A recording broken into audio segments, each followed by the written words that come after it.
He challenged us to think about applications in healthcare, education, agriculture, and he's also thinking about the infrastructure of India.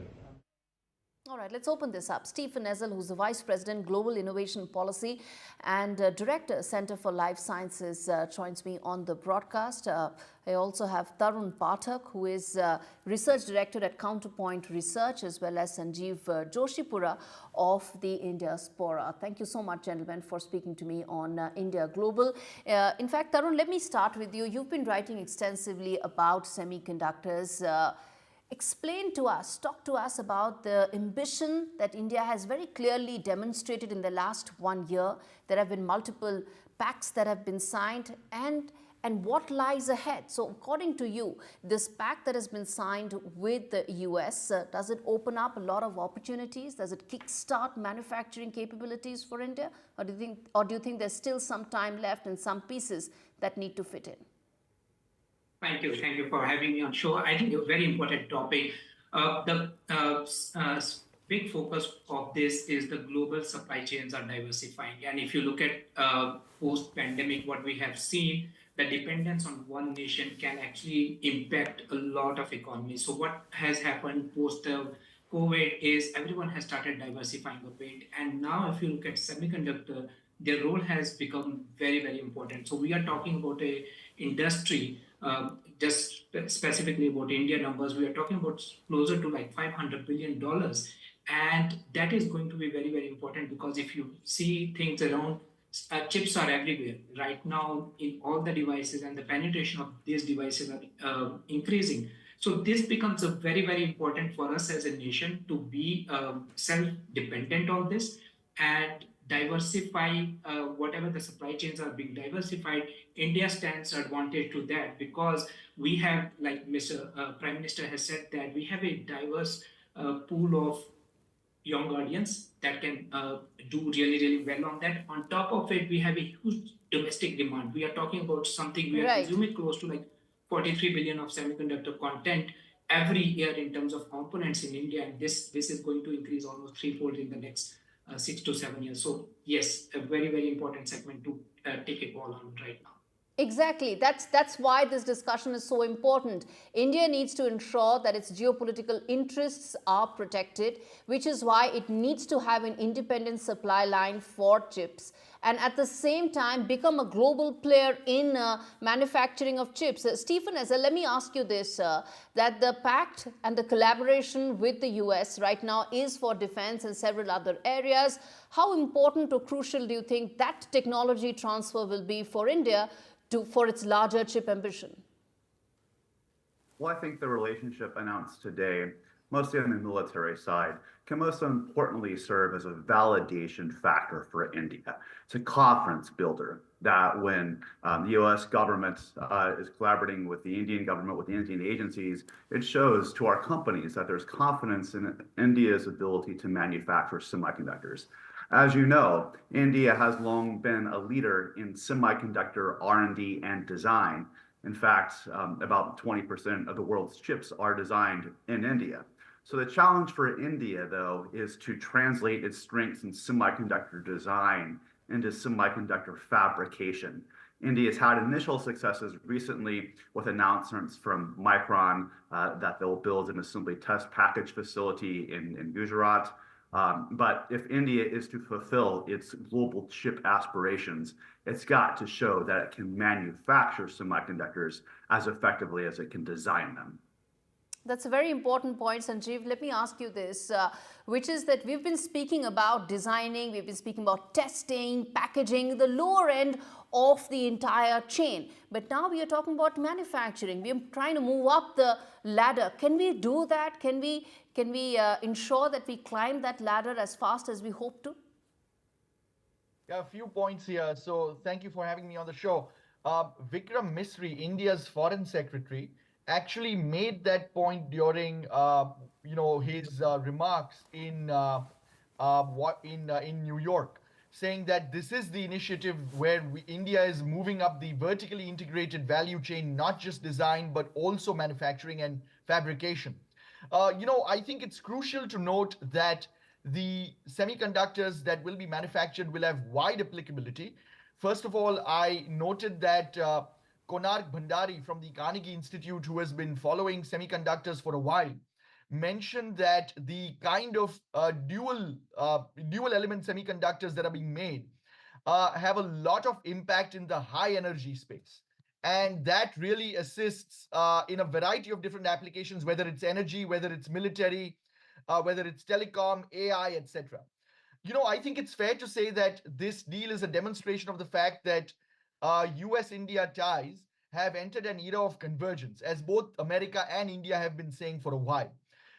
If you take a step back to India's semiconductor mission and to the ISET, the Initiative on Critical and Emerging Technologies, which were all signed last year, I think the fact that this agreement has now come to fruition is just an indicator of the work that has been put into all of these agreements, which are an all of government approach. And I think that is crucial to note that both governments are paying key attention to this. Indeed. And what lies ahead then, Sanjeev, in your estimation, in your expectation, what do you think could be the next steps in this collaboration? Well, the announcement that has been made is very encouraging. They're talking about 50,000 units per year manufacturing in phase one itself.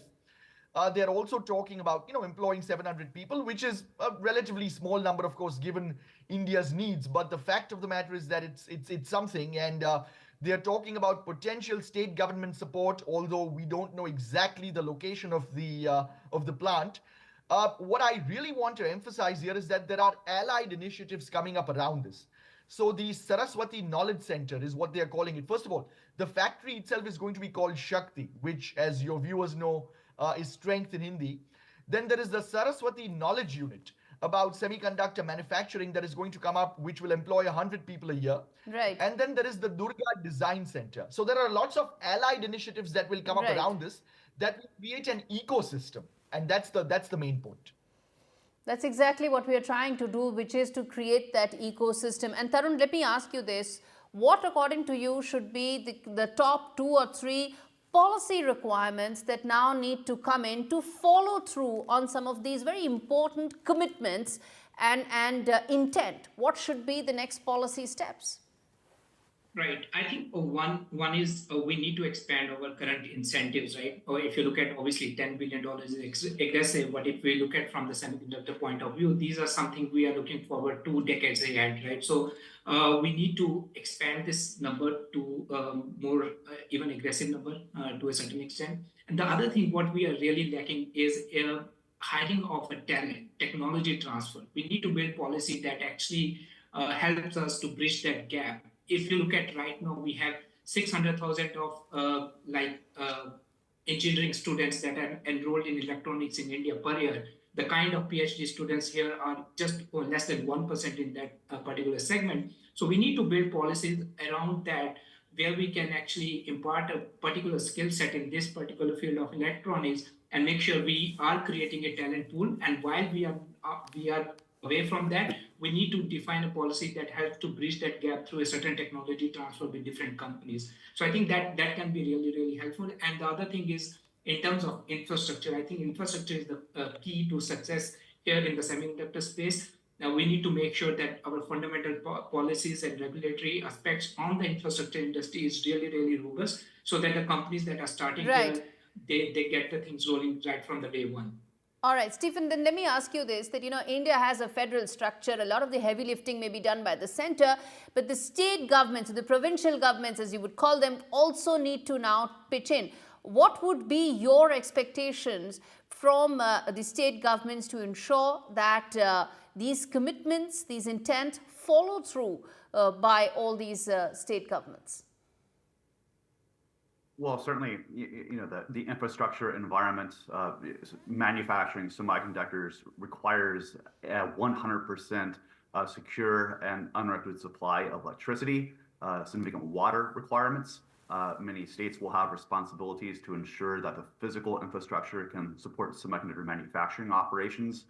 Another challenge for India has been that while you do have wonderful technical schools, wonderful IITs, actually you have few programs in chip manufacturing. Most programs like IIT Chennai, which I visited back in May, are focused on chip design. So another thing that states need to do is to help build out the curriculum around chip manufacturing. Now, some states have started this. There was a recent announcement with Purdue University that a program would be created on chip engineering, chip manufacturing that would be recognized by the India Semiconductor Mission.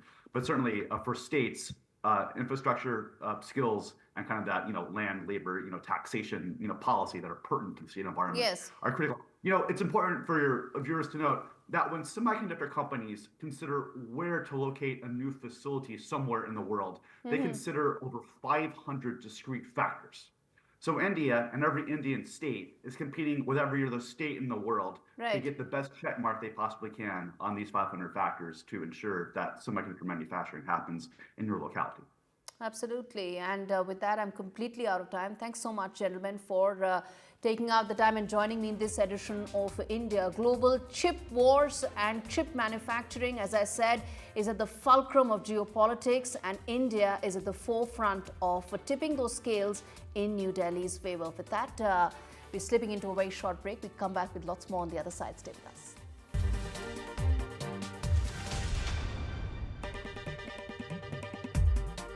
The Monopoly game is back at McDonald's. There's more ways to win and over 70 million prizes up for grabs, including 100 grand in cash. McDonald's Monopoly Power Peel.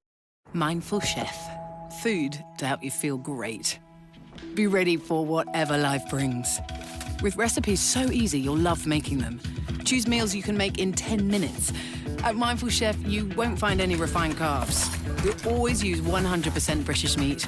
All of our chicken is free range and lots of vegan options too. Try Mindful Chef now with 25% off your first 4 boxes. Healthy eating made easy at mindfulchef.com. Glasses Direct. Get yourself a great big deal on your new glasses. Right now, at Glasses Direct, get 2 pairs from £15. That includes your lenses and free returns. No quibbles. Oh, now we've got your attention. It's easy to see why we're trusted by over 3 million UK customers. For a really big deal on your glasses, you should go direct to glassesdirect.co.uk. As a dad, I know life's unpredictable. It's all fun and games until it's not. That's why I'm not putting things off anymore and protecting the life we've built by calling Smart Insurance. Just like families, not all life insurance is the same. That's why we offer the Smart Family Guarantee. We guarantee a straightforward application process, award-winning service you can trust, and cover from day one. Plus, you get your choice of a £125 gift card. To get a free quote today, call our specialist UK team or visit smartinsurance.co.uk. Good idea. It's never too early to consider my pension options. With II's low flat pension fees, you could retire with more. Really?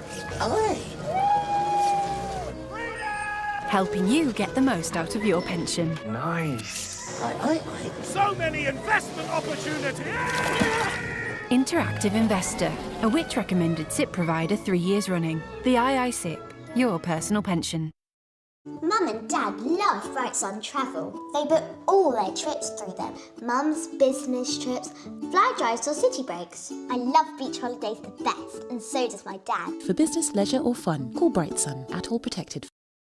It's great to be helping out before my first grandchild arrives. Which reminds me. Welcome to British Seniors, the UK's #1 rated provider of over 50s life insurance. We're proud to offer our seniors lifetime guarantee. With 100% of claims having been paid, we guarantee your premiums will never go up and that you'll speak to one of our specialists in the UK. Plus, when you sign up, you'll receive a £135 gift card. Be proud to protect your loved ones with British Seniors. To get a free quote today, call our UK team or visit britishseniors.co.uk.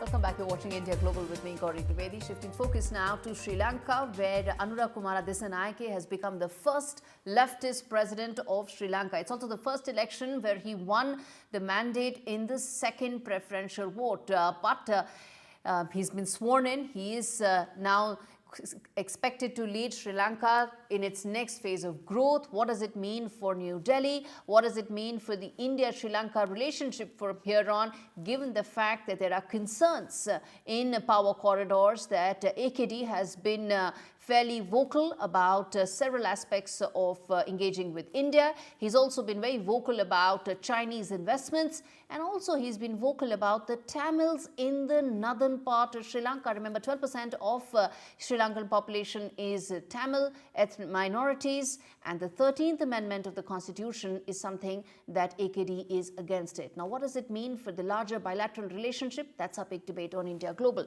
With me on the discussion, Rohan Samarajiva, who's joining us from Colombo. He is a policy analyst in Sri Lanka, and we have Ayanjit Sen, who tracks the neighborhood very closely for us. Rohan, let me start with you. AKD has been sworn in. Congratulations have been extended to him by Prime Minister Modi. He's also responded. But there are concerns in New Delhi on the fact that given his Marxist background, given his left leanings, is he going to open up floodgates to Chinese investments and possibly have a very cautious approach to engagement with India? That's the concern. I think if you look back at the history of the party that he comes from, the core party, not the coalition, not the larger entity JVP, that got him elected. The JVP, he got elected with a sort of a broader umbrella entity called the National NPP, whatever it is. If you look back at the history, I think you have grounds for concern. But I think that the February visit to Delhi, where he met with Foreign Minister Jaishankar, and he was given a warm welcome and interacted with a lot of industry in India, I think it has changed his views to some extent, and the economic realities, particularly given the unfortunate situation that Maldives finds itself in, I think has made his advisors see that anti-Indianism is not a viable political option these days. So I don't really expect him to take any precipitate steps that would favor China versus India. Okay. And I think the whole country knows that when we were in trouble in 2022, it is India that came to our assistance. And there was pretty much nothing from the Chinese side. Exactly. It was a $4 billion line that was extended to Colombo in 2022. $2.5 billion has been utilized. There's still some left. In addition to that, there's the $1.4 billion bilateral debt that is part of the restructuring. But Ayanjit Sen, I want to ask you this, that what, according to you, will be driving the India-Sri Lanka economic relationship, and also what happens to China's larger naval footprint in Sri Lanka? Do you see that happening? Thank you very much. Well, I think, first of all, the fact that India has already given out economic and humanitarian assistance worth $4.5 billion US dollars to Sri Lanka at a time when they needed it the most. And apart from the food aid and medicines which has gone there, I think that's something which the Sri Lanka has not forgotten. And despite whoever comes to power right now, for example, if the current president, Dissanayake, now he has himself visited India and has met our national security advisor and our foreign minister, Dr. S. Jaishankar. And in fact, our national security advisor went to Sri Lanka also later and met up with him. Now, from all that perspectives, I believe that he has already said one thing which is very important, saying that Sri Lanka's sea, land, and airspace are not to be used to threaten India or any kind of regional instability to cause, basically. So from that perspective, I think India does not, okay, those are early assurances coming in, is what you're saying. Okay, but you know, the question I want to ask this is, Samarajiva, to you as well, sir, which is twofold. One is the foreign relationships that AKD is looking to forge will that mean greater Chinese presence in terms of the Indian Ocean region?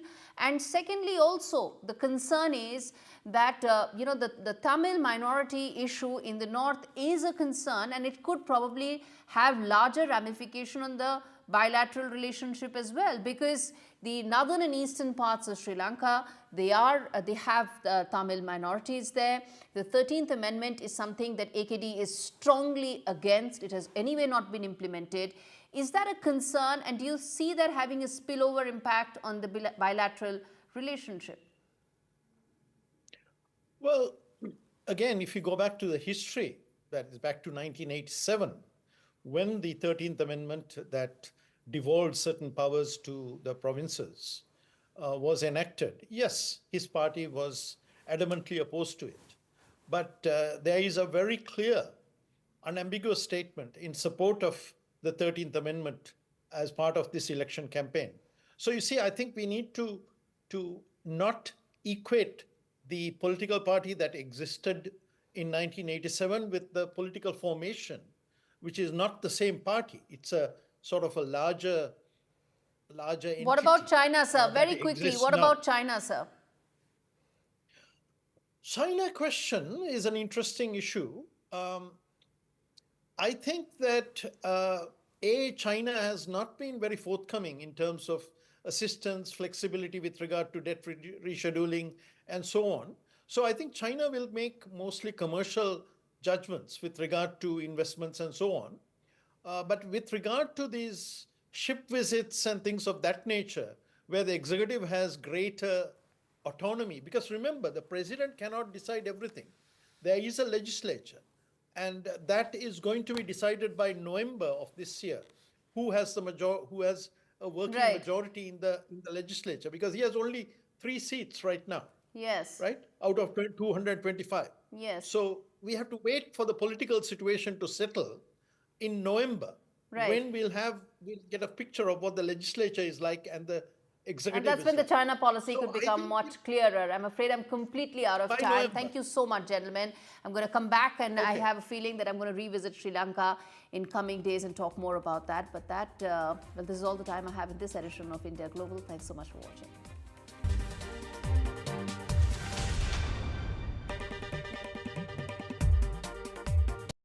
At Tesco Mobile, our deals are so good you'll want to tell everyone. Oops. Get the Samsung Galaxy S23 FE with Buds FE for just £27.99 a month with Club Card prices, saving you a whopping £306. And that price is frozen for your whole contract. Join the customers who saved £9.5 million with frozen prices last year. It pays to be connected. Search Tesco Mobile. Every little helps. Do you need to borrow money for home improvements, a car, or paying off debts? Then you've come to the right place. Everyday Loans. Just tell us how much you want to borrow, up to £15,000. At Everyday Loans, we offer a service that's friendly and reliable. Apply online or on your phone. So whatever your credit record, apply now at everydayloans.co.uk. Awarded Best Customer Service at the 2023 Moneyfax Consumer Awards. Representative APR 99.9%. Hi, we're talking a lot of the rings of power. You are watching me on NDTV. My name is Arun Singh with JD, the showrunner. And of course, we have supremely talented Markella and Megan. Very warm welcome to NDTV. As a warm-up, we'll start with some punny riddles. Great. Okay, here we go. Riddle in the morning. Yeah. Why are Harfoots so humble? Because they never sell them so short? I don't know. That's a good one. That's a good very one. Nice. That's very good. That's a good one. Very nice. Although my answer was they are down to earth. Down to earth. Oh, very nice. We have another very one. Nice. We have another one. Why is Eleanor so active? Because she's... I'm terrible with riddles. I am the worst. Always on her foot. I like it. Very nice. Very nice. Now, of course, the overall theme of the series is dark. How did you balance it, if you had to, with the comedic themes that these two characters bring? Well, their world is one of the joyful worlds to spend time in. I think whenever they come on screen, people just smile because they have such a fun energy together. They have such fun energy as characters. They play really well with the stranger together, and you need that in Tolkien's world. It's the smaller and sort of simpler creatures in the world that just can hold on to those basic human values like hope and friendship that ultimately can prove stronger even than armies or the Dark Lord himself. And comedy is mostly about improvisation as well. Were there any moments where you were improvising as actors, or was it to the T? Was it? Between like moments, I mean, it was more sort of just like fluidity, but no improv, I don't think. I don't know. Not that I can remember. I feel like we definitely added certain kind of. Ladies and gentlemen, the Srivari Laddu or the Tirumala Prasadam is no longer the harmless, delicious offering to the Lord that it has been for the last 300 years. It's become a flashpoint between political parties in the country, particularly with the TDP now alleging that the YSRCP had made multiple changes